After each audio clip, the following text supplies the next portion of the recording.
সরকারি জমি বেদখল করে আদালতে লড়াই করার হুমকিকে বেমালুম পাত্তাই দিলেন না মেয়র। বললেন কেউ আদালতে যেতেই পারে, পুর নিগম আইন মেনেই অ্যাকশন নেবে।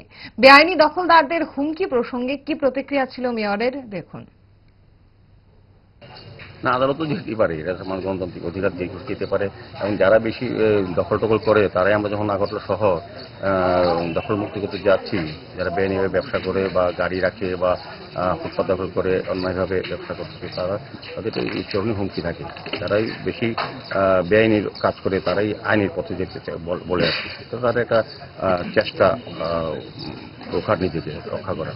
আলটিমেটলি আমরা কাজ করছি। আমাদের পুর নিগমের আমাদের আধিকারিকরা এবং আমাদের এই সেন্ট্রাল চেয়ারম্যানও আছেন, আমাদের এই ওয়ার্ডের ইন্সপেক্টর আছেন, সবার সঙ্গে আলোচনা হয়েছে আগেও।